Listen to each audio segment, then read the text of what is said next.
Now batting. The couch.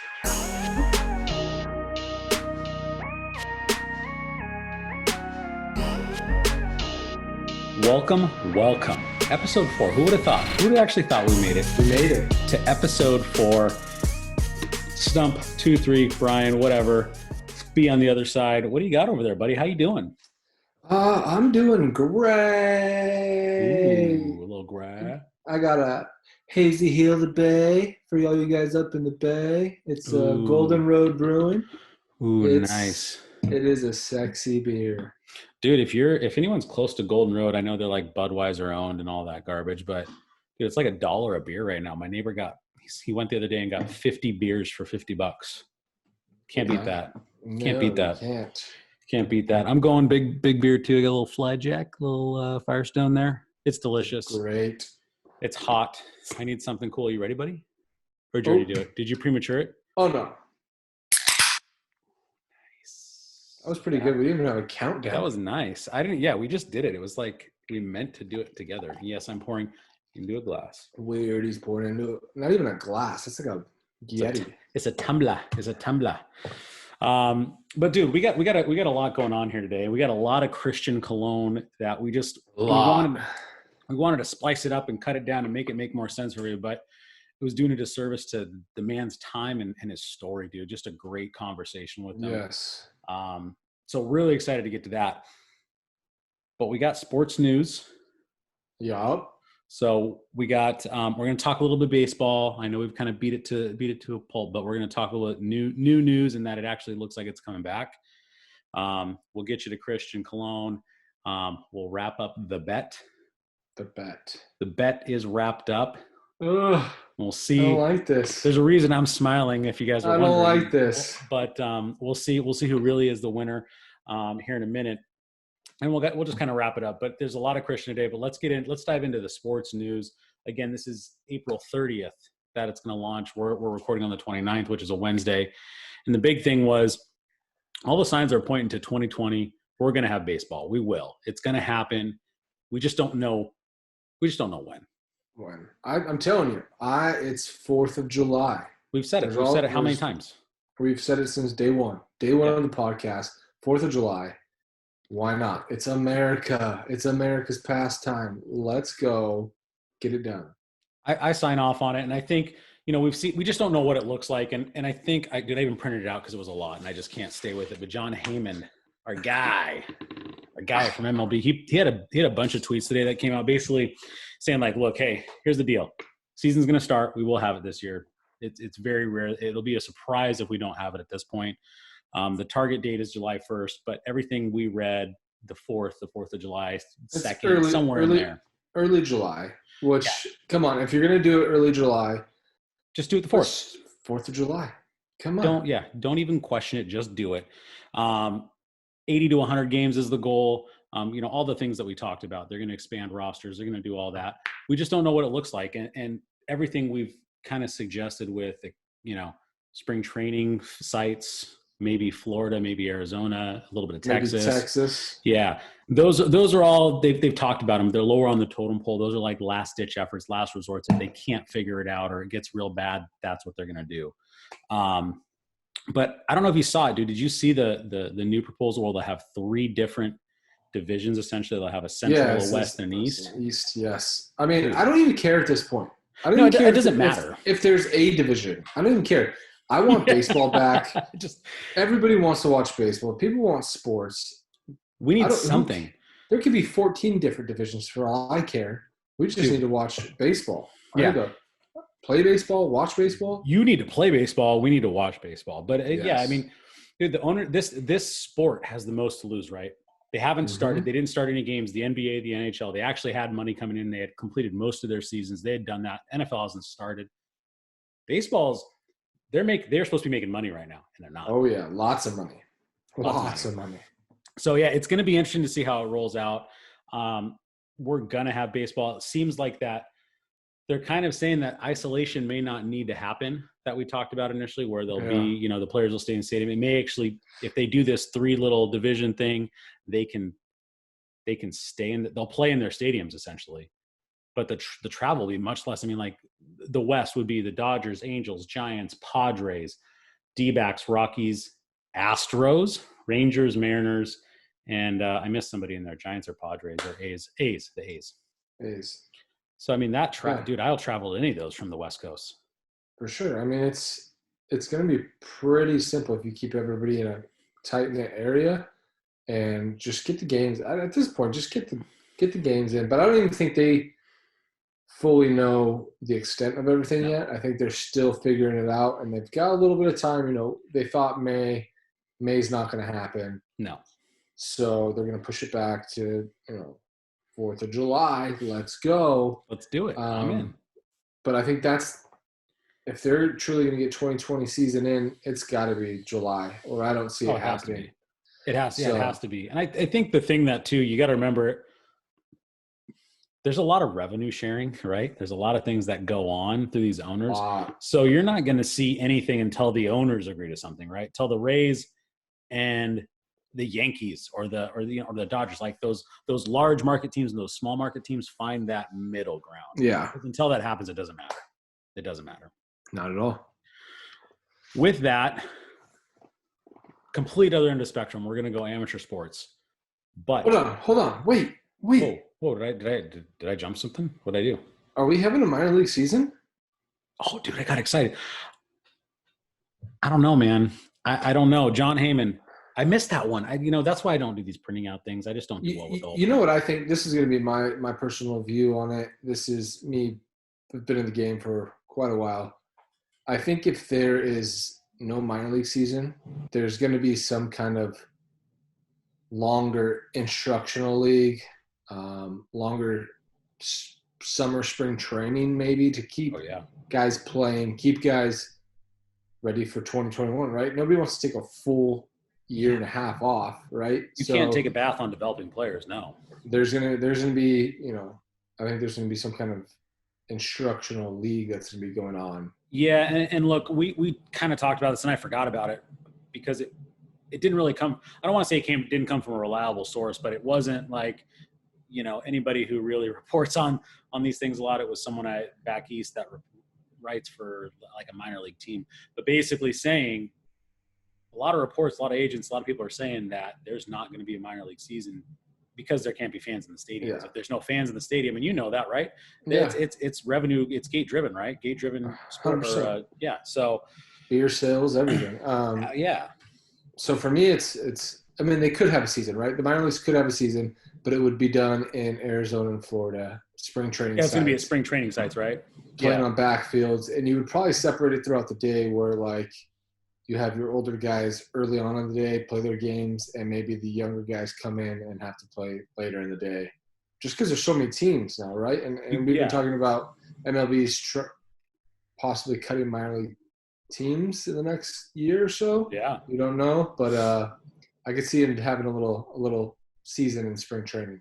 Yeah, and I think that's kind of what they talked about, kind of like a developmental league almost, not necessarily where there may not be games every day like you guys play now. You're not going to have 144 games or something like that. I think it's like 142. Something like that, right?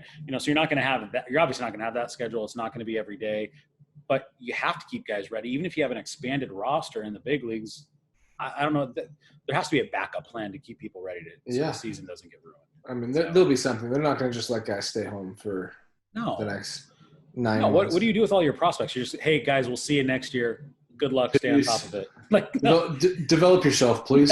Please develop yourself. We paid you 1.5 last year in the first round. You'll figure it out. It's cool. Yeah. Go spend that money, kid. Yeah. No big deal. Jeez. Man, I'm glad. Look at you. Yeah. You're on top of your game. I'm proud of you, dude. Hey, man, I'm a minor league grinder, baby. Minor league grinder. I'm proud of you. So now that leads us into the NCAA. We talked about kind of the name and likeness being something that California did. Yes. But now the NCAA is saying, hey, we're going to pay in your name and likeness. There's a ton of ridiculous stuff that goes on to it, but it's about damn time. Let's just say it, right? Seriously, bro. These guys do absolutely – they go to school full-time. These guys are playing sports more than they go to school, right? They're in the gym. They're lifting weights. They're running.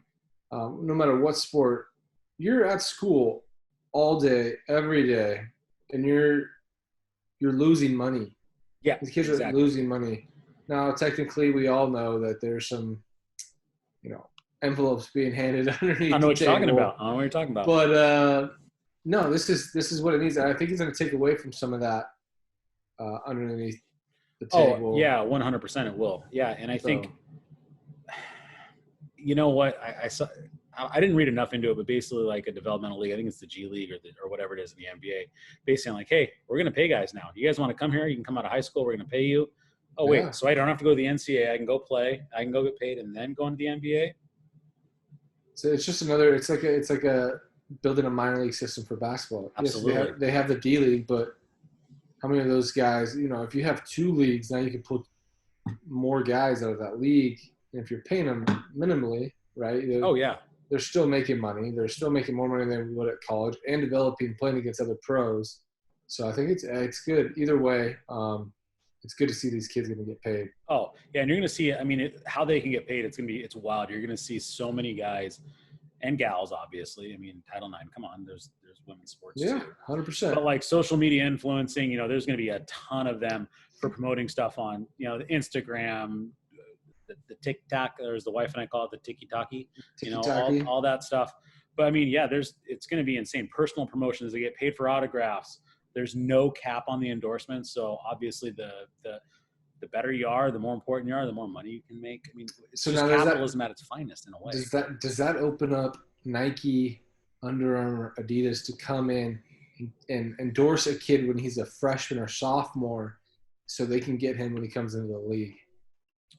So that's where it's kind of a gray area for me, and it didn't make sense. And what I read in that is the third-party endorsements, like promoting a product or a service on television, radio, or advertisements, they can get paid for. I don't know, and that's a fine line, right? Because like USC or whoever is with Nike or Adidas or whatever, so there's a fine line there. I think I didn't really get a clear picture on what that looks like, but yeah, I mean, I think that's going to open the door. I think you're going to see. We're years out from it, depending on how it goes, but I think you'll see it's not going to be people paying the schools anymore. It's not going to be endorsing the schools. You're going to endorse athletes like you do in the major. That could hurt the school though too. That could schools hurt the make so much damn money, man. They don't need any money.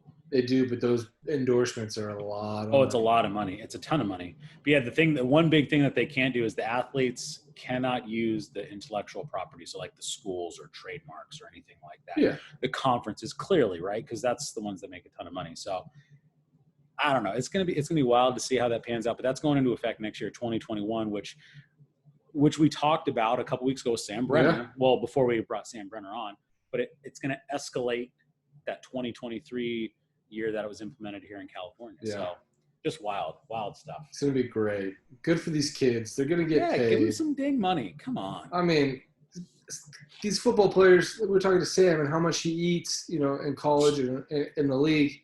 I mean, these guys don't have wallets and not big enough to feed their mouths, man. Come on.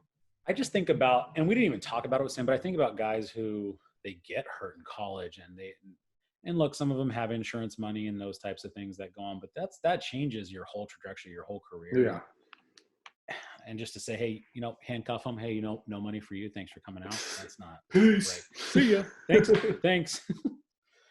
Brutal. But look, we could talk about this nonsense all night. Let's be honest. We really could. Let's get to the real deal. Let's get you CC. Yeah, we need to bring CC on. It's time.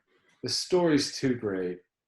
This guy's got, talk about going from a little island to the show to getting the biggest hit in franchise Kansas City history. Yeah, 100%. So grab your beer, pop it, sit back down wherever you're sitting, tune those ears in because CC's coming. Christian Cologne, and it's gold. All right. Our guest here has played for the Royals, the Marlins, and the Reds. Yeah. I was with the Braves, too, for a little bit. Brave? Oh, that's right. Oh, that's right, Former first-rounder out of Cal State Fullerton and a World Series champion. The man that got the hit, the big hit, after 4 weeks, dude. And we're going to get into that. But we just want to say thank you for joining us on the couch, and we're excited to have you here, man. And first question, what you drinking, brother? So, first of all, thank you for having me on, bro. We go way back, obviously. So this is fun for me. And I'm drinking Apple Crown. Apple Crown. Oh, nice. Yeah, Little I got flavor. Yeah, I got it. Yeah. So I've been on this like probably 2 years, but then I remember I told you I'm like I'm gonna quit drinking, man, because it's just like my body's hurting, and then this happened. I'm like, well, I got back on it, and That's funny because you say your body hurts when you drink it. The booze takes my pain away during the season. Like that's how I get through every day. I don't know how you do it. At the end of the day, I'll be hurting, man. Like it's not like it used to be, man. 2021, like definitely not. no, drink and hydrate. Drink and hydrate. Drink and hydrate. That's my gift to be the night. Out. I'm playing for the tie, baby. I'm playing for the tie. Yeah, I like that. Yes. For a long time. Yeah, too long. But Stumpy, what are you drinking over there? What do you got? I'll even show you the guys' little Basil Hayden tonight. I figured I'd go a little it's not really that fancy, but it is what it is. In the little Stranny's taster. I don't know if you can see it. Oh yes, Denver, love it. I got a big glass tonight, but a tin cup, also from Colorado, I believe. Yep. They distill in Stranahan's distillery. They bottle there. Yeah, they distill and bottle there. Yep. Easy, cheap little bottle, but it's delicious, man. Ooh. Big glass would have been an aggressive move with the parenting. I've already had about 2 or 3 beers, so I went with a little glass tonight. Oh yeah, I'm 3 beers deep already. Oh gosh, we're good. And a big glass. Kids are going to bed. Afraid, man. He's not afraid. Never afraid. He gets after it. But hey, man, you grew up in Puerto Rico. What was it growing up like there, and then moving to the States? How was that?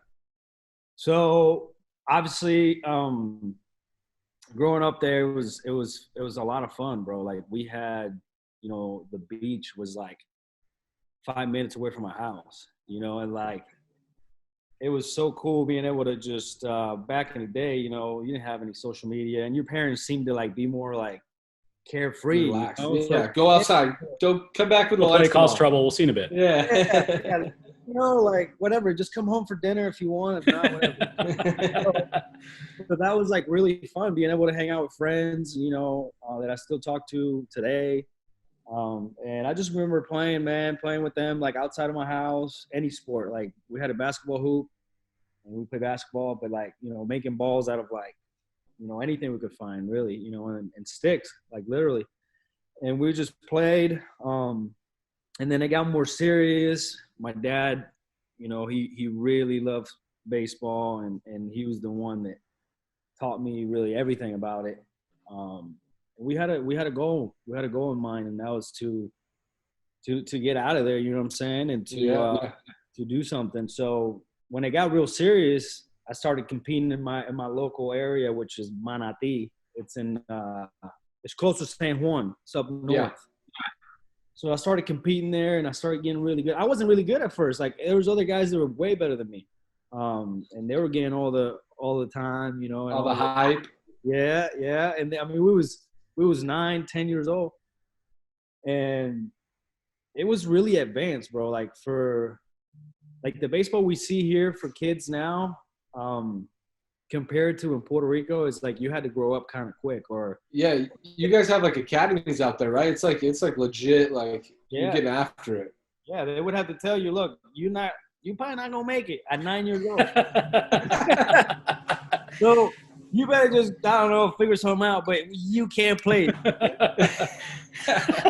And out here it's a little different. It depends on who you play for out here. Oh yeah, of course. But it's like, so that was like part of it.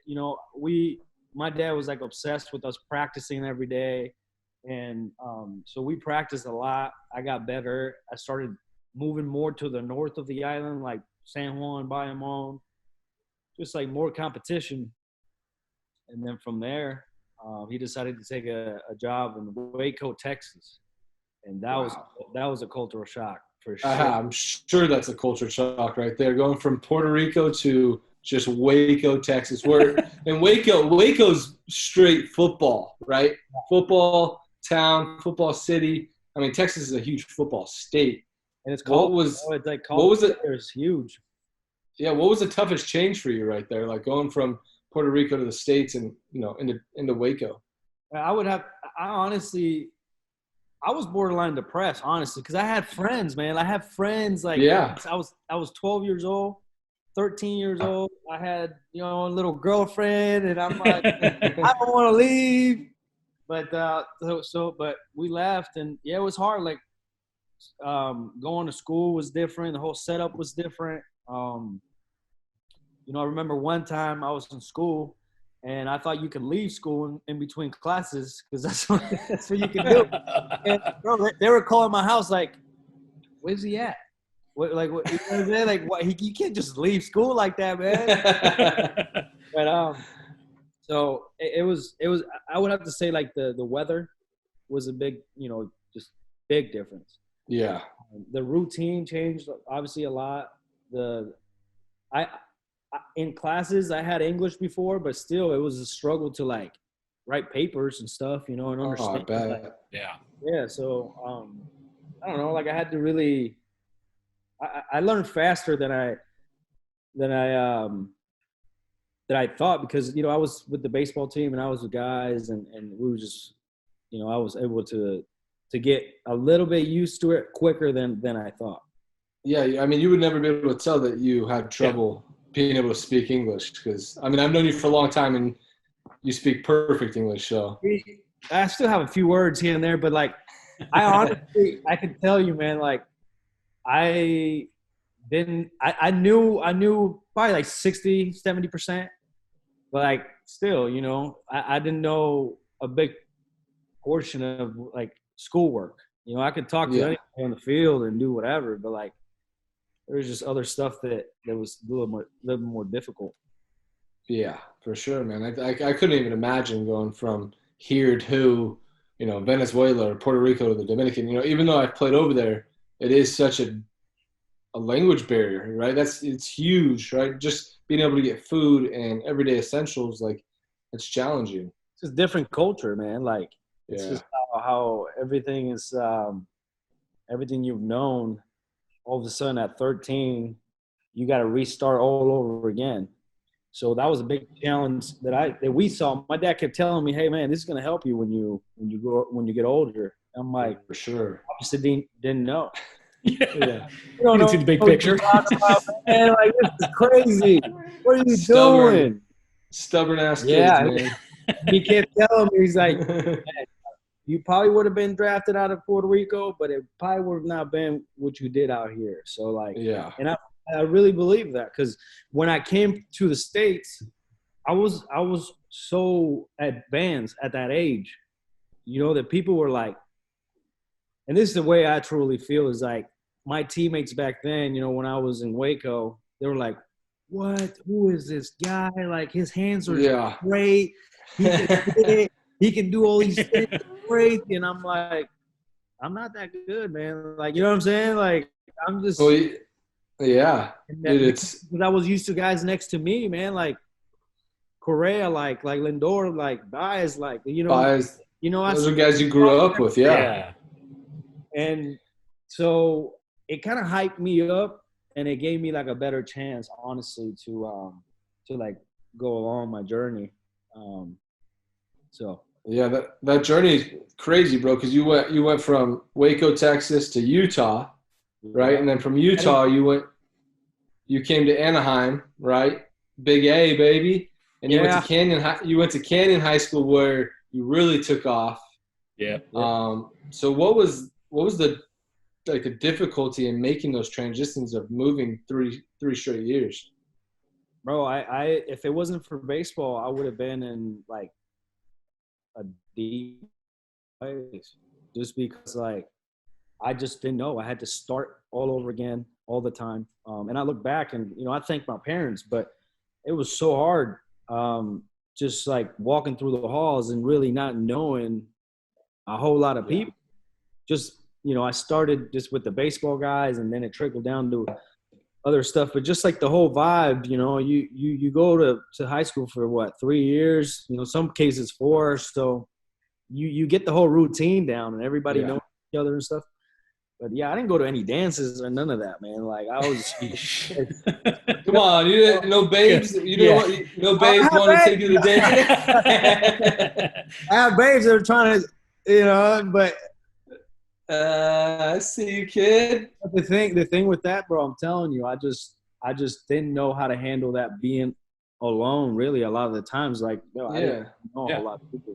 But I'm by the time I got to Utah, I made a lot of good friends. I was able to like get out, and I think the toughest one was Waco, because I was still young. But then, once we got into California, it was like, okay, this is where I need to be. Like, this is, I love it here. Yes, dude. I mean, It's you gonna be literally, crazy, man. yeah, you grew up like probably 5 minutes from where I did. You went to Canyon High School. I went to Catella. Brian went to Villa Park, right? So we're all right in the same area. And going to that, you went to Canyon, right? And your double play partner was Grant Green, a former first rounder, big leaguer. What was that like? Did you guys dominate? USC. Did you guys dominate that league or what? Honestly, yeah, we had good years. One year we went to Dodger Stadium and got beat out by Long Beach Poly. That was Ryan Dent was on there. Aaron Hick, or no, it would have been Wilson. Long Beach Wilson. Yeah, that's what Long Beach Wilson. That's right. Yeah, because Aaron Hicks went there. Yeah, so we had good years, man. Like with the team we had, Grant obviously was like a good example for me because I was like a year younger than him, and I was kind of seeing how he was moving, with scouts and with like visits and all that. So he set a good example for me when I was there, which was cool. Worked really hard. So it was kind of cool. That year, did you play second or did you play short with Grant? Play second. Okay. Yeah, I played second. You played second. When he left, then I moved to short. But I played second. Who banged more? Who could hit more back then? Grant. Hey. Oh, he's doing it. The guy's not even here. You're doing that's rude, man. Grant was. Hey, I love Grant, bro, but he always hit. He always hit, bro, but nobody could. I'm telling you, bro. You see this guy's hands. Nobody could pick it like this guy, dude. Oof. It's unreal. I'm telling you, bro. He was 6'3", 6'4" in high school. Looked completely like a big leaguer, and he was standing at the plate like this. Dude, he was just trying to hit a stud in 04 when I was there. When I was at Villa Park, he was a stud in 03, 04. You know what I mean? Like he balled out when he was young too. He tried to hit everything to right field. Dude, he's still go play in the street, bro. Everyone wants to go play in the street. I feel like that guys like him, like he could have done so much more damage than, and I think that was like the whole thing. It's like he had enough power to hit 20, 30. I know he could, but it's just he was he grew up on base hits to right, bro. Like his approach. 320 with 10, like that was like everything to us. Yep. Yeah. Now it's like nothing. It means nothing. It don't mean anything now. I want to go back to right. You got drafted. Was it 2007? You got drafted by the Padres. Yep. Out of high school, and you decided to forego that and go to Cal State Fullerton, where you straight balled out. Yeah, I mean, we went back and looked at video. This guy was swaggy, bro. Just we were looking at video like, bro, how do I get this back? Like, I need this guy. Like, what was that year like, dude? You hit like 20 homers that year or something ridiculous. And bro, I don't even know how. It's just the confidence that I had. Like I knew like I was gonna have a good year, and I started off super wrong, like bad my junior year because I broke my leg, and I was still like, that's right. Yeah, going through that injury, but bro, like those years at Cal State Fullerton were, but going back to getting drafted, I remember I was at Canyon. Grant obviously got drafted. And I was hoping, like out of high school, hey, like everybody wants to go as high as they can, and I remember like Kansas City was like, look, we're willing to take you in the third round, 450,000. Here it is. Let's get it. I told I'm my out. dad, I said, I told my dad, let's go. Like, he was like, nah, you can double that. I said, what? Your pops has had your back, brother. No, from He's day got one. your back. Pops knew, man. He knew. Yeah, from day one. And that's the thing. It's like, how did you see all this happen in your eyes before actually, like Before it happened. Yeah, he knew. He knew.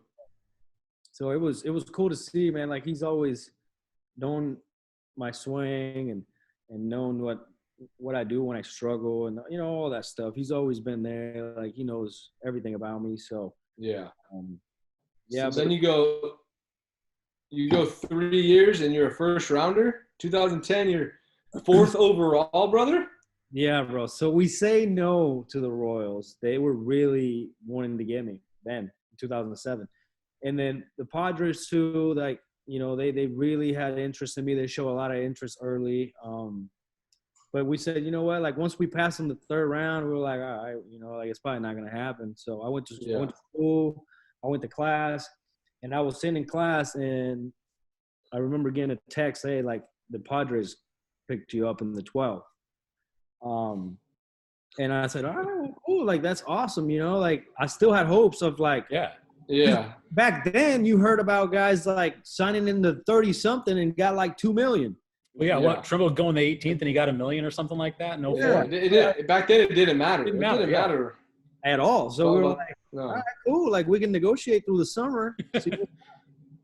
So here I am. I got this high hopes. Of like getting offered something great, and I even go. They invite me to Petco Park. I'm taking ground balls with Khalil Green at short. And he didn't say a word. Bro. He didn't say one word. I'm like, so it must be true what they say about this guy. Yeah, bro, you were just a scrub back then, kid. Yeah, so I remember Brian Giles coming up to me like completely naked, giving me a hug. I'm just like this high school kid in there with my family, like, yeah. But nah, they were just a bunch of old guys in that clubhouse. I remember like David Wells was there. Yeah. Salty Vets. Salty Vets. Yeah. Salty. That was super salty. They couldn't win to save their life though. Oh, bro. I know. I heard Wells like tell Khalil Green, "Hey man, you see this little guy right here? This little guy right here is gonna take your spot in 3 years." I'm like, what is going on? But so after all the summer going on, and I did that. They told me how much they loved me. At the end of the deadline, pretty much, they're like, "Yeah, we got like $60,000, $100,000, something like that." Oh, geez. I'm out. Yeah, out. See you, dude. That's good money, obviously, but I think I'm gonna go to school, and it was between Arizona State and Cal State Fullerton, and I almost went to Arizona State. Like Murphy was like hot when I told him I wasn't going. Was it still Serrano but when you went to Cal State Fullerton? When I went to Fullerton, I had to call Murphy at Arizona State and tell him, because I was this close of going there, like really close. But then I decided not to last minute because my parents were obviously in California and they could see the games. Yeah. But I really was thinking going to Arizona State. Oof. But Serrano, so it was Horton at Fullerton. It was Gilly, and it was Vanderhook. Oh, Vanderhook. Yeah. Hookie. Oh gosh, Hookie. When I was Hookie's the GOAT. Oh, when it comes to recruiting, that guy's Hookie's good. The stories are incredible. Unbelievable. The stories are great. And they are all true. I'm sure they are all true. There is no lie in those stories. Not at all. This guy found me in the middle of Utah in a cage. And he just walked in, was like real, like, looking around, like, making sure this is like no one's seeing this. We need you. We heard you want to go come here. We need you over here. So he recruited me like early. That's awesome. Yeah. So they were there. I show up on campus. It was me and Brown. We had a pretty good class. Like, Dude, you guys were stacked. and like 2 weeks. Yeah. We had it. Like Freddie Freeman was supposed to go. Remember, I think Josh Vitters. If I wasn't mistaken. There's a few other guys, but the guys that actually showed up, like, we were good. I mean, we were surprised. Some of us that were there, like, wow, I really thought I was going to sign. And I'm here having to write a paper in 2 weeks. Jeez. Well, I need you to take me to 2010 because that's the big year. 2010, you went off, bro. I mean, we've sat, like I said, we sat back, we watched video. I looked at your numbers. It was a joke. You get taken 4th overall in the 2000 MLB draft, amateur draft. Bro, tell me about that moment. Tell me about getting your name called with guys like Harper, James Tyon, Machado, you know. Another guy, Gary Brown was another Titan that was in the first round that year. Yeah. Like, tell me what that was like. So, leading up to it, I'm like, all right, this is a year, like, I put it all together. You know what I'm saying? And, like, I was talked about enough that I knew, like, if I back it up, like, I'm a first rounder. So hell yeah. I was super pumped, bro. Like, when it came down to the final days before the draft, like, Scott Boras was my agent at the time, and he pretty much told me, he's like, man, like, you got first round locked. You know what I'm saying? Sick. Like, it might be later in the first, but it's all good. So I was expecting, hey, I'm gonna go in the 20s or like 30s, maybe supplemental round, whatever. But he's like, yeah, that's what we got. So we'll see. Let's see what happens. Bro, and I was sitting there. I remember the day of the draft, we were actually playing a super regional, or it might have been a regional, but we were still playing against Minnesota. I remember. And I'm sitting there, like, we have to go to the field pretty like around 1:30, and the draft started like kind of like around the same time. So I could only see like 10 picks, and then I had to go. Yeah. So, bro, like, first guy goes, Harper. Obviously, everybody knew he was going. Clearly, yeah. I have my mates with me. My parents were there. We were just watching low key, and then the second guy goes, title on. We knew he was going to be, up there. And then I had a meeting with Baltimore, and I'm like, they liked me, they told me, maybe, that's high, but maybe. Yeah. And they were looking for a shortstop, which we knew that. So I'm like, all right. But then they went with Machado, and I'm like, yeah, makes sense, whatever. And right after that pick ended, bro, my phone rings. And it says Scott Boras. and I don't know, bro, but like anything I've ever seen, any draft is when you get a phone call, like some good stuff's happening. Something's good going on. Yeah, bro, I just got the chills for you, bro. Like, I just got the chills sitting here right now.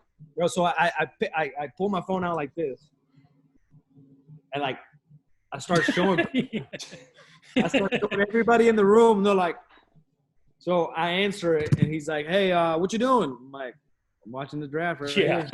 He's like, what do you think I'm doing? Yeah, waiting. He goes, all right, man. Well, listen, congratulations. You're going to get picked next by the Royals. I said, what? Yeah. How do you say that nonchalant? Yeah, bro, it was one of the coolest feelings I would ever, I'd ever experienced. Like, I don't even know how to explain it, honestly, put it into words. Like, I was just so many things went through my mind, like, wow, like, you're the 4th pick in the whole entire country. Overall.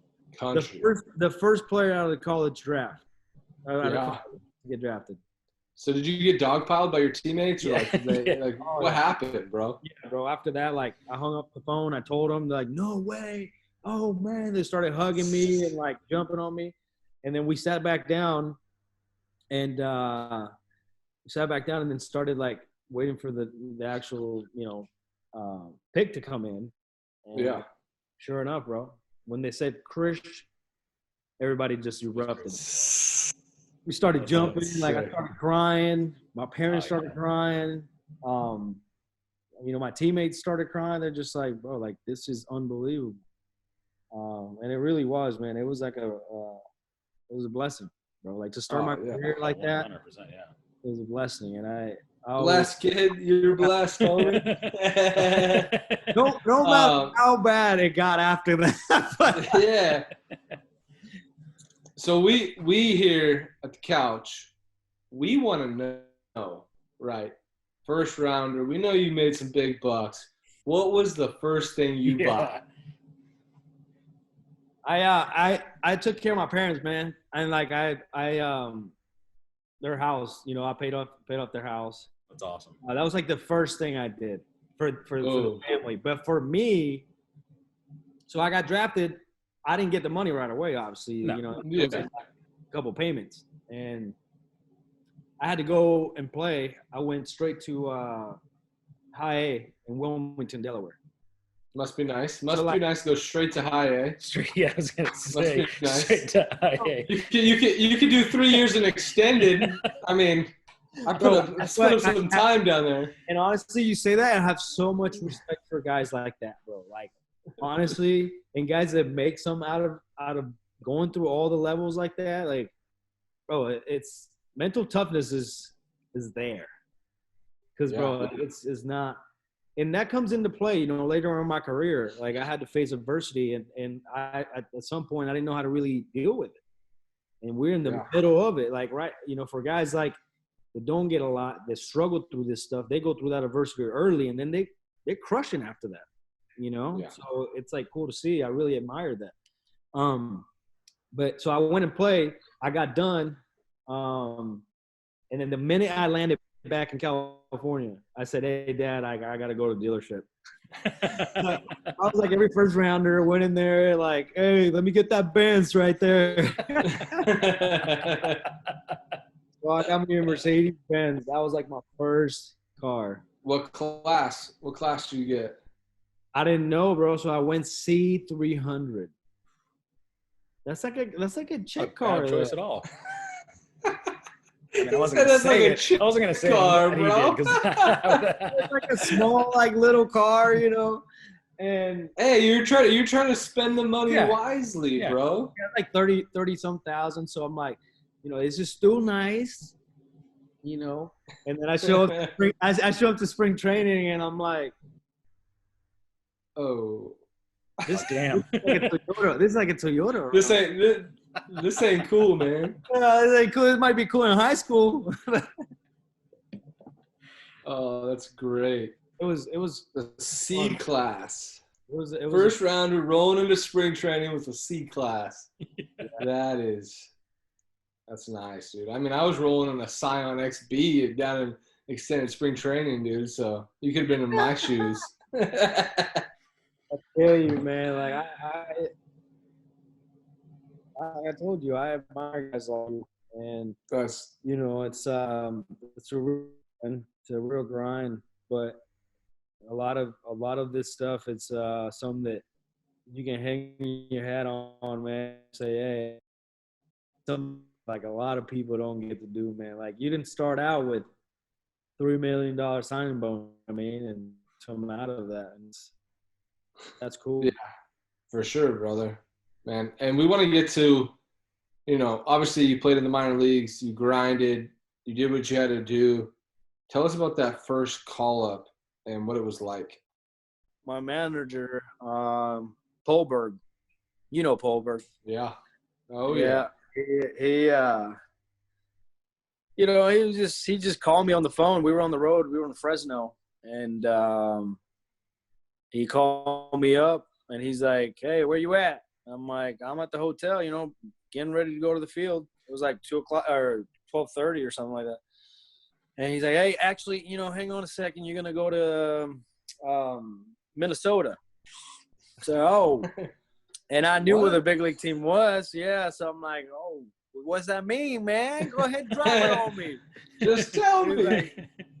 Yeah, he's like, you going to the show? I'm like, oh, let's go. I can say I made it. I can say I made it. Bro, it was so cool too, man. That was another call that was like really special. So, get on the plane, get your stuff together. Like, you know how it is. You can't even think about anything that's going on at the moment. You just think about like, man, like I really made this happen. Like this really happened for me. Like super thankful, super grateful for the opportunity. So did you I was excited to get play out there. that night? Did you play the night you got in? Were you in the starting lineup right away or? No. I was on the bench, and then we were getting blown out by Minnesota, and I ended up going in the game. I swung at the first pitch, fly ball to right field. Yeah. Hell yeah. Out. I took my first pitch. I was told to swing at it, and I took it. I strike one. I was like, that's over. Never gonna get that one back.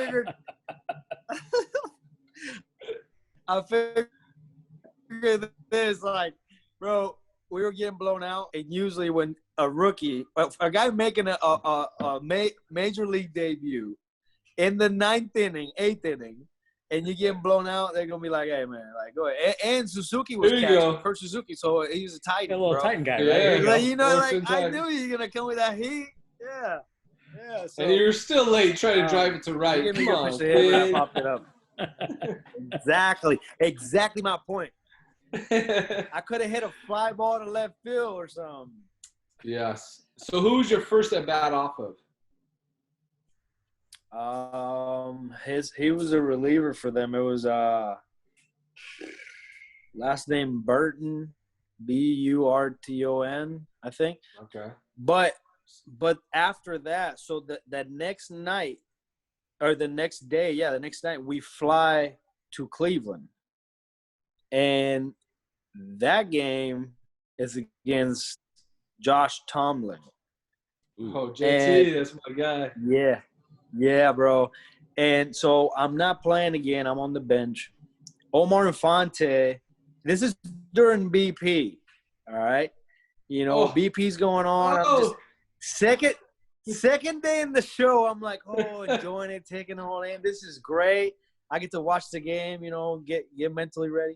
This dude, you already know the drill. Like, my back is hurting, man. Yeah.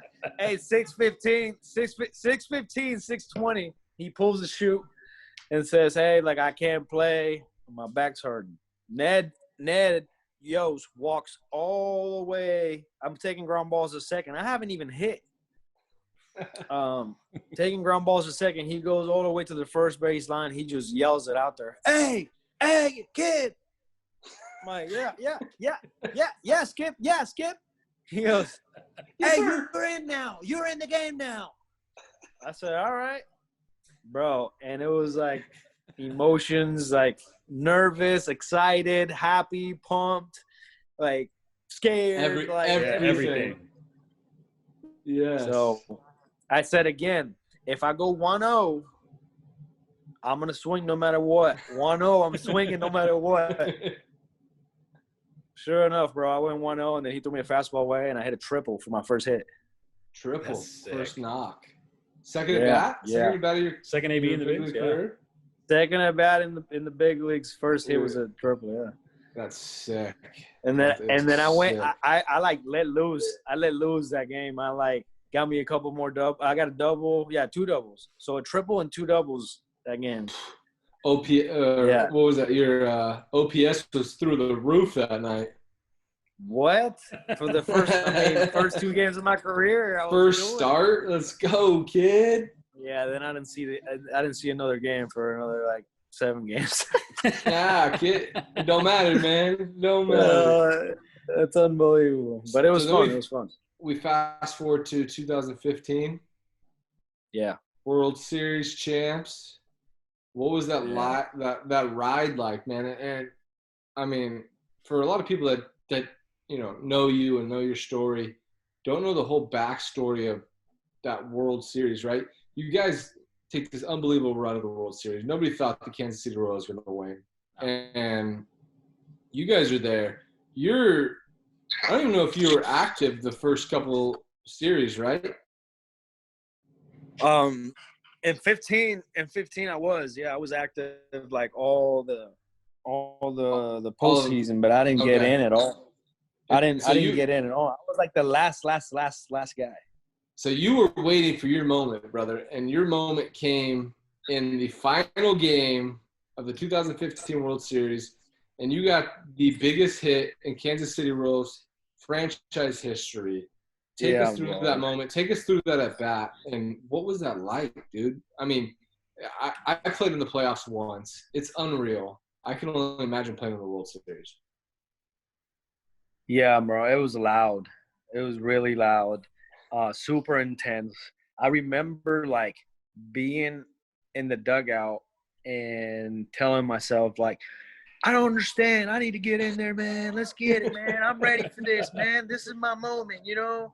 I'm ready. I'm ready to help. And then when they put me out there and I stepped out, bro, I was like, maybe I should have just sat down and kept watching and just relax, you know. Hey, Like, but maybe I should. you had Johnny Gomes pumping you up that whole time, right? Yeah, bro. He was the one that told me, like, hey, man, like, you might think you're out, but you're actually gonna be in. I'm telling you. Don't be tripping. Like, I know you're struggling because you're not gonna get, bro. Like, get ready. Your time's coming.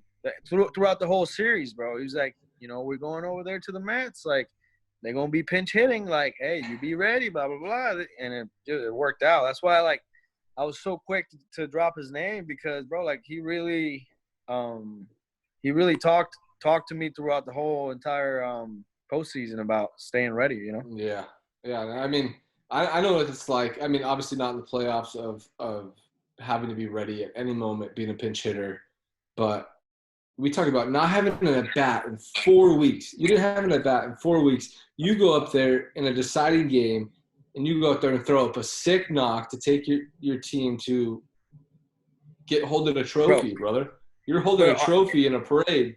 it was crazy. I was speaking. I was talking to the fans. It was wild, bro. I felt like it was super cool, man. Like, we had a good group, like, great group, you know, and good leaders, guys that related to everybody. But you have the same thing Johnny has, bro. Like, you guys have like this thing about being leaders, you know, and helping younger guys out and make them understand really that it's not about yourself, you know. It's bigger than that. Yeah. So, you know, I have nothing to lose. Like, this is a big spot, but like, I mean, I haven't played, bro. Like, I haven't hit. What's the worst gonna happen? Like, strike out? Like, I mean, well, fuck, it is what it is. Like, you know. So I think the pressure of like trying to perform was like a little less because just the fact that I hadn't stepped foot on the field, you know. So Yeah, you're not supposed to succeed in those situations, right? Like, Oh, yeah. pitch hitting, you're not supposed to get a hit, right? And you went out there, you threw out a exactly. knock, you threw an RBI. Was it two RBIs? It was one. It was Dyson One. was on third. Yeah, Dyson. Dyson, Yeah. that's right. That was right. And you go through. I mean, you get that hit. What was the emotion when you got that? You saw the ball drop, hit the outfield grass, and you were like, "Holy shit, that just happened!" Yeah. I think it's like it's right there with draft day. It's like these emotions that, like, I have a picture somewhere, but it's like I'm in the middle. I'm in like right next to first base, and I'm like yelling. And I remember that feeling right now, bro. Like, the whole stadium was empty. I mean, quiet.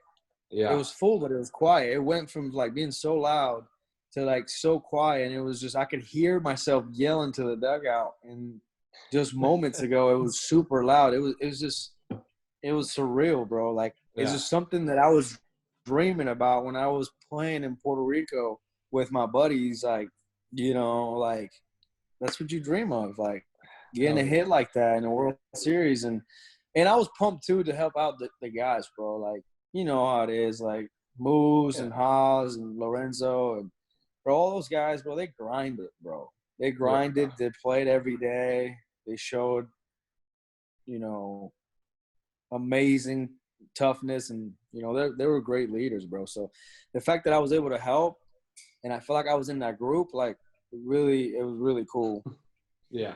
I mean, dude, to be able to do what you did, like I know from experience, it ain't easy. And you made it look easy in a huge moment in the World Series. And I mean, brother, you killed it. Thank you, bro. You did it, dude. And I talk to you all the time about it, brother. But dude, for that moment, I mean, I might have been in the corner like, I don't want to hit, dude. I don't want to hit.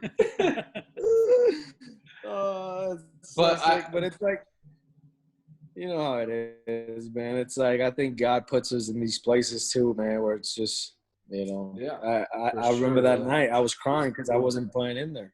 I wasn't Yeah. playing. I wasn't getting in there. So like I was just You're frustrated. like, And then why boom, not me? Like, I'm in the why don't game. I get my chance? Why not Yeah. I get my opportunity? And then at the right moment, the right time, you get the biggest hit in Kansas City franchise history. And that's what it's all about. Yeah. That's absolutely, bro. Absolutely. And I'm thankful. I'm thankful. For the longest time after that, I was very I wouldn't say arrogant, because I've never been arrogant, but like I was demanding of opportunities. Yeah. You know, I'm like, I should be there. I should be here. I should be the guy. Blah blah blah blah blah. Like, but I think looking back now, it's like, I'm thankful, bro. I'm thankful for that. Like, everybody wants to make a lot of money in this game, obviously, and be set for life. But like, I pray to God that I will never go without. But the fact, financially, you know what I'm saying? But like with this is something that I carry with me since I was like 7 years old, man. Like dreaming of playing in the World Series, and so I'm so thankful that God like actually allowed me to have that opportunity, and not only him, but like the Royals, you know, Ned and your coaching boys staff came and up everybody. with like, yeah, this is that moment. Yeah. It was awesome. Every kid has I'm that just at bat, thankful dude. for that. Every Yeah. kid has that at bat. I mean, we had that Yeah. at bat in the cul-de-sac, dude. You know, Yeah, back in the right? day, you're in the cul-de-sac, like bottom of the ninth, 2 outs. Yeah. Here it comes, base hit, we win. Let's go. Let's go. And you're the star of the day, bro. You were the man of the day. You know, like You're next the man, day, dude. you getting picked first. Yep. And you know, next hell day yeah. you getting picked first. You're not getting picked last, I'll tell you Nope. that. But Stumpy's bro. got a question for you right now, and he Yeah. wants to know a little something. He Heavy. wants to get dirt. He's been trying to get dirt on. I've been me trying for to a get dirt while, on this so. guy, and everyone's just so damn nice. But Yeah. you know, you played with him in New Be the bad Orleans. guy, bro. Yeah, Be the yeah. bad guy. That's okay. There's nothing wrong with it. You played with him in New Orleans, right? So, come on, you got to give me something. Good story, bad story. I don't care. Just something that's better than, you know. On Brandon, wait, who's telling the story? Me or you? Oh, You're telling a story about This is me. you. This You're is trying on to me. get some. He You're wants to hear a giving me the story goods on about me. me. Oh, perfect. So honestly, he's very influential, man. Like, he's a person that like can, like, you know, make you do some things and stuff, and like he makes you realize some things. And so I remember showing up to New Orleans, and we tell this story all the time. He tells it to all the kids that are playing now, you know, because we're older now. So these kids are like 20, 21. But they see me now, bro, and they're like, I'm relaxed now. I'm not like I was. It's like, man, I was in a really like mentally tough spot, and I feel like if I wasn't next to like Brandon, really, and I've heard about him before, and you know, I remember him hitting for the cycle, and I've always known, you know, what kind of athlete he is and where he's from and everything. So, you know, we started talking when I was in New Orleans, and he pretty much was like, man, hey, listen, you need to quit arguing with the umpires, man. Like, it's a bad look. And I'm sitting there like, what are you talking about? I see you all the time pissed off at the umpires, bro. You just don't say anything, and you look like a bitch because you walk back. And he's like, it's not about that, man. It's not about that. It's about, you know, you just go back in the dugout, make him your friend, you know, so that you get calls later on.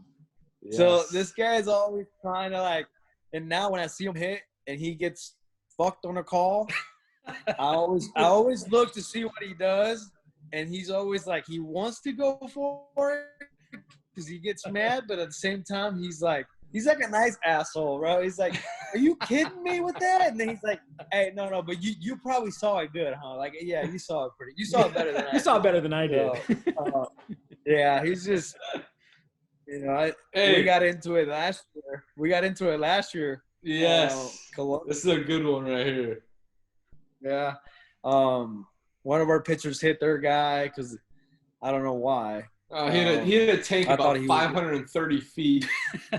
That's why. That was after, I thought. Well, no, he hit a tank off him the game before, the last time he faced him. He hit it like off the scoreboard in Louisville. I mean, absolute tank job. And I mean, yes, he might have picked it. I mean, the game's all about pimp jobs. We know it. It's fun. Yeah. But some pitchers don't like it, whatever. Sure. This guy threw at my guy, threw behind him over his head. And I had the day off. It was a day game in Louisville. It was about 100 degrees out there with 100% humidity. I'm chilling in the dugout. I'm grinding at third base. Let's just say that I'm grinding at third base. Yeah. I'm the old man sitting in the dugout, and I see this happen, and I'm like, first thing I do is I yell at CC. I say, CC, control your boys. And he just starts yelling, I got it. I'm like, hey. And everybody knows that him and our boys in the whole game, we're just kind of talking shit back to each other, like, hey, man, like, hey, you're not going to get out here, you're just too soft or whatever. You're 37 years old. You can't get in the day game, and so we just going back and forth, and guys are seeing that. But then the minute things turned, he was yelling at me. I was yelling at him. He was like, bro, like, hey, you need to shut up. You need to shut up. He hit our guy for no reason. I'm like, hey, man, calm down. Calm down. No one's talking to you, man. Hey, I was ready to go, bro. I was refreshed. I had the day off. I had nothing on, dude. I was ready. I know it was fun yelling and acting like we were gonna do something, but my best CC story is me and CC have always switched bats, right? Every time we play each other, hey, you got this bat? Let me get a bat, right? And he comes to Columbus last year. This guy, they forget his bats. He has not one bat. They forget his. I'm struggling too. And he calls me up. He texts me in the morning. He's like, hey, when you get to the field, I need a bat, dog. Don't tell anybody I need a bat. I'm like, oh, I got you. I'll bring you a couple. So I bring him over one of my just nasty bats. This thing is like maroon with a gray handle. Ugly, bro. Ugly, bro. And I said, you are going to go off with this bat, but do not tell anybody I gave you this bat. This guy out there and goes 4 for 4, 5 for 5. Real quick, before you finish this story.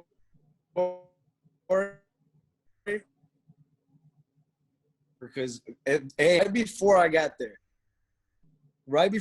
there, I was starting to get something. But go ahead, finish. So this guy, I give him the bat, and I'm like, don't tell anybody. And he comes through in the game. He goes like 4 for 4, 5 for 5. He hits a double, a triple. Wait, no. You hit everything but a triple, I think. Yeah, it went our park was. Dude, this guy almost hit for the cycle. He hit like 2 doubles, a triple, a home run. He goes like 12 for like 16 or something in this series. And I'm just sitting out there in the outfield like, it's not me, guys. My bat. I hope Eric Haas doesn't pick up that bat after you just hit a rock and look at my name on it. Bro, I wanted to ask you. I've never asked you this, even when we're together right now in the same organization, but like, what were they saying? Like, they're like, how are we going to get him out? I always told him, I said, you guys got to absolutely pound him in. You got to make him conscious inside and then slide her down and away. I mean, that's most guys, right? Make him conscious of the inside pitch, get him out, down and away. But you're so good out over the plate that it didn't matter. So if they didn't make a good pitch in, you were going to get a base hit to right or you're going to drive the ball in the gap. And I would at that point I was just like, just let the kid have fun, bro. The guy's raking. I'm just gonna let the kid have fun, dude. Bro, it was crazy. That weekend was like unbelievable. And I was I was kissing the bat. I would put the bat in when the games would be over, I would put the bat in my bag so no one would see it, no one would touch it. Super superstitious about it. And then I kept using it. And then I had tater bats too, and I was using those, and I was getting some hits with those. But man, this bat was like special. It was so special to me that I decided to start swinging that model now. The guy ordered them for spring training.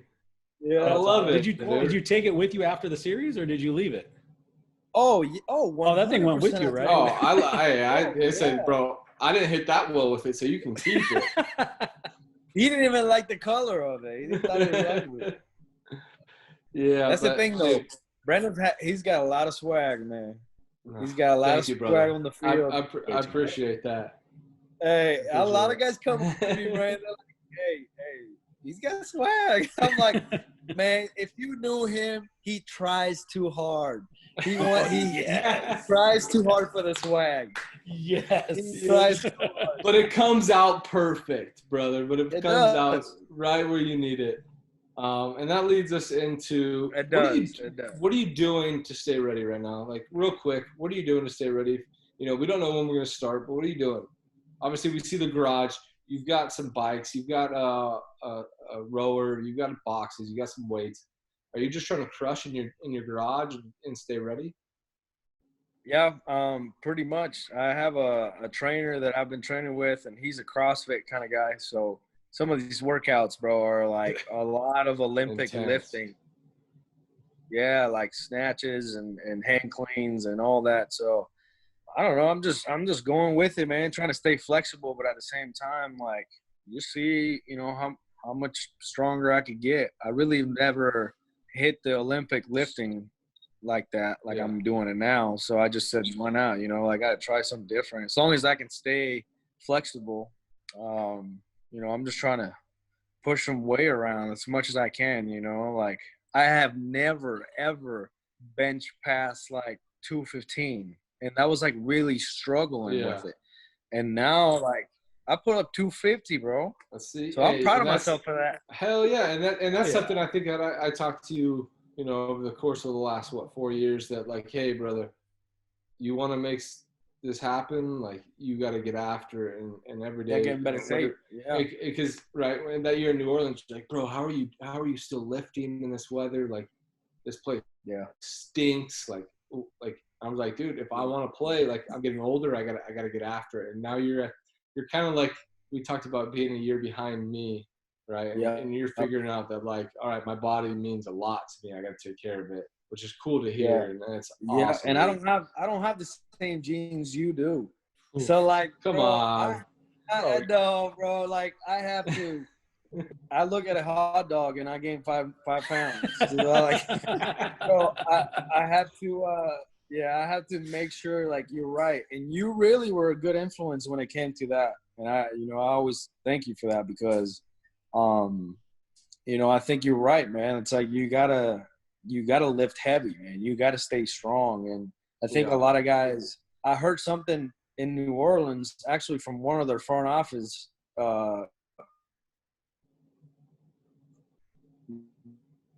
guys.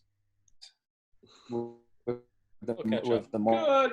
I was like, yeah, like, wait, what you want me to just bunt my way on? And I can't. I'm not D Gordon. You want me to bunt my way on?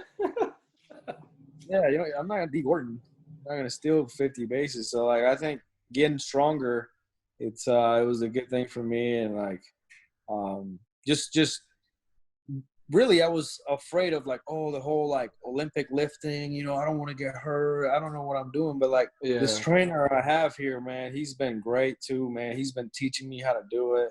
I'm just so lucky to have him. So I'm just, like, breaking it down, bro. I have time to break it down, like, how to really lift.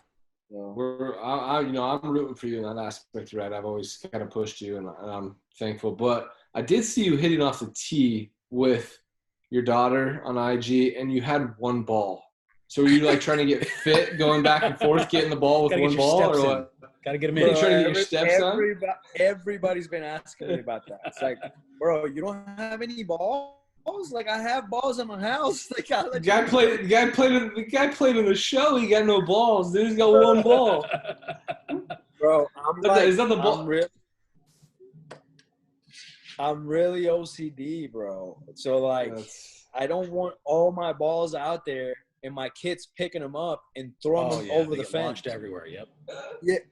Yeah. Like I'm so mad at, like, I get so mad about that. So like, I just take one ball out there and just keep hitting it. Like, pick it up, I hit it, I pick it up. And if the girls get it and they throw it, whatever. I've been hitting out there with my 10-year-old neighbor, so I mean, I know what you like. I know what it's like, dude. We're out there. I'm doing more flipping than I am actually hitting right now. With the 10-year-old, I'm giving them lessons for free. But yeah. We're at this point. We're coming to the end, and we call this Fire 5. Now, Fire Sounds 5 intense. It's not that intense. 5 questions.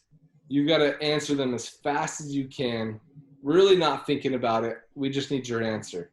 Are you ready? What comes to the top of the head? Yes. Exactly. Are you ready? All right, go ahead. One song you will never get sick of. Believe Me by Drake and Wayne. Okay. Worst place you've ever played. New Orleans. I knew that. I was gonna say. Number 3. Favorite homemade meal. Rice and beans. Love you, Mom. Yeah. Worst tattoo you have. Oh, I have this on the neck right here. It says I am second, but then the guy misspelled it. It says I am Sagan. He forgot the C, bro. So I had to get it fixed, bro. Like, yeah, it's right here, bro. I was so pissed. Yeah. And number 5, what Netflix show are you currently watching? I'm watching the Nicky Jam, a rapper from Puerto Rico, like his story. Dude, Okay, like a little documentary. But I was on that Tiger King though, hard. Bro, Tiger. Man. This guy is never. He doesn't watch it. I watched one episode. I watched the first episode. You can't do it.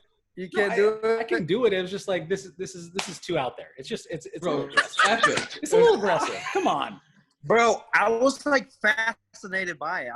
I'm searching like cats and tigers, and I'm like, people. This guy's gonna buy a tiger. I was gonna say he's looking to purchase one. He's bro. So my daughters, they want a dog, you know, and we're looking at dogs, and people are here charging like $1,200, $1,500. I'm like, yo, for $500, I buy a tiger. For $500 more, I'll buy a tiger. So don't be selling me no boxers for like $200. Yeah, bro, it's classic. So I learned a lot from that show.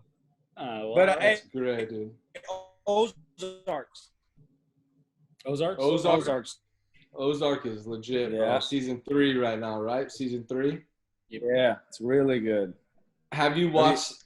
Real question. You got to answer this. Have you watched on Netflix Too Hot to Handle? No, bro, because my wife she won't let me.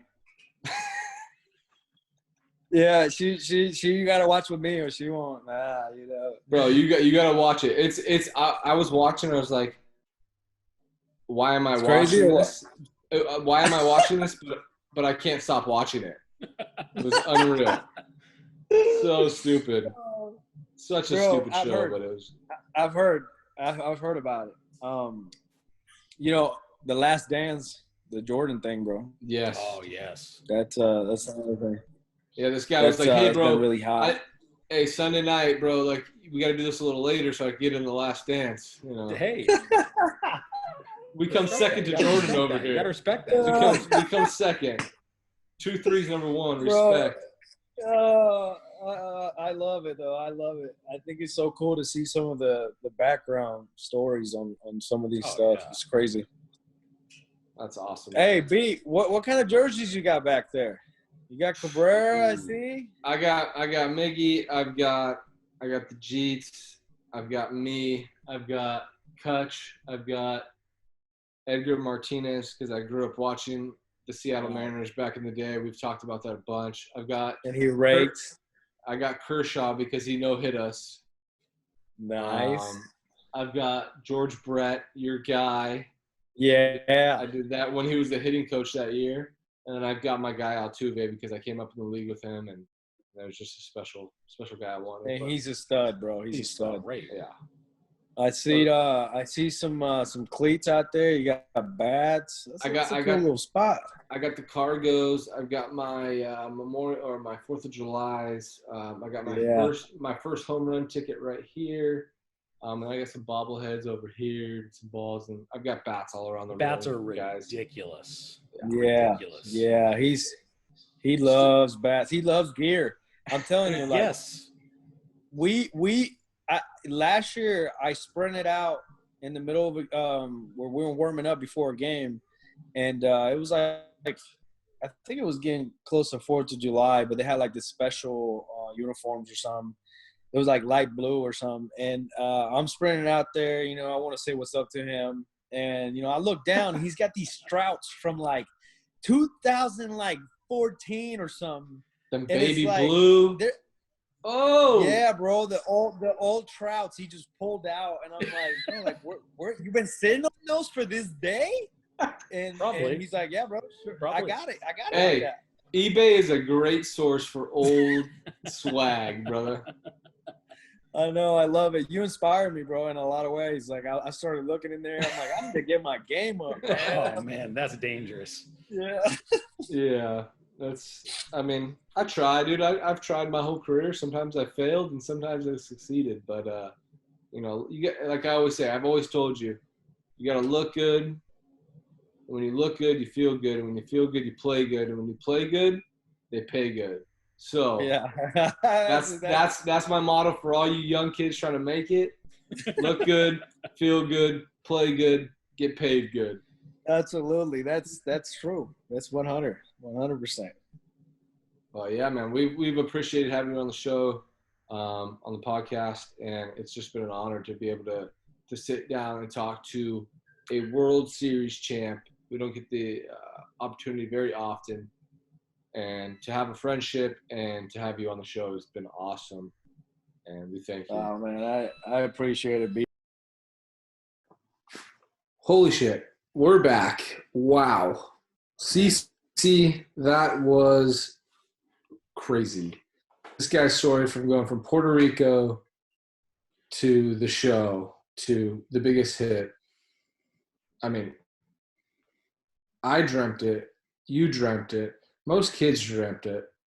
For him to live it, I think we talked about this. Very few kids get to dream it and then live it, right? Yeah. And this guy just did it all. I mean, he was living in Puerto Rico, came to the States.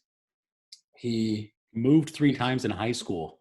And still became a first rounder and got to the show and got one of the biggest hits in Kansas City franchise history, if not the biggest hit. And, I mean, this guy's doing it, and that is gold. And, CeCe, we thank you for being on the show.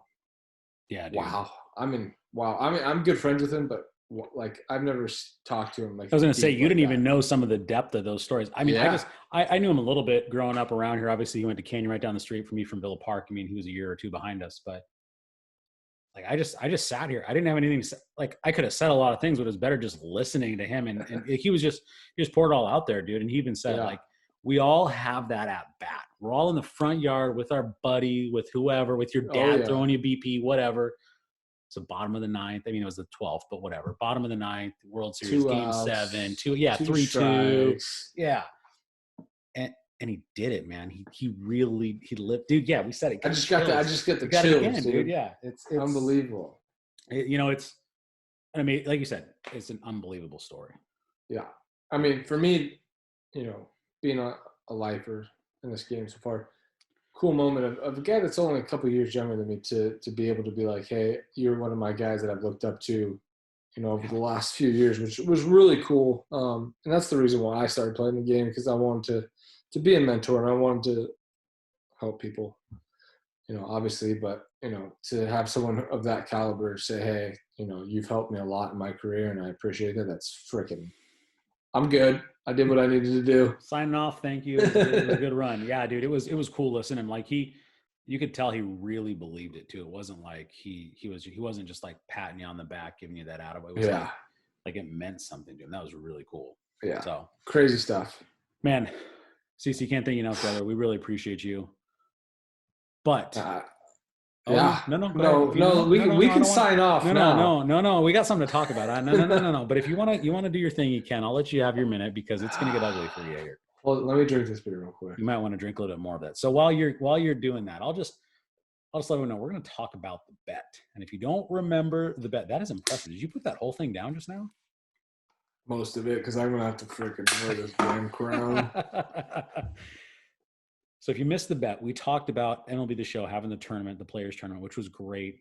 It was a zoo for some guys. Some guys were good, but thanks, Doll. Thanks, David. Dude, appreciate it, bud. He hands down lost. I don't want to say he lost you the tournament, but he did. Look, I'm gonna, just because he lost, I'm gonna reach out to him, and I'm gonna give him so much crap if he doesn't come on the show, because he lost the show. Tell him he's got to come on. He's got to come on when you wear the crown.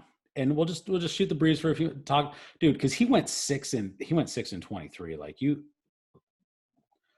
I mean, I'd probably go 6 and 23. I mean, we've played in those little, our little tournaments. No, I'm not going 6 and 23. I'm dominating. No, sorry. But I probably would have. I mean, you've seen. Well, I throw it. It's bad. It's bad. Your left fielder will throw the ball to first base. Yeah. Thanks for the reminder.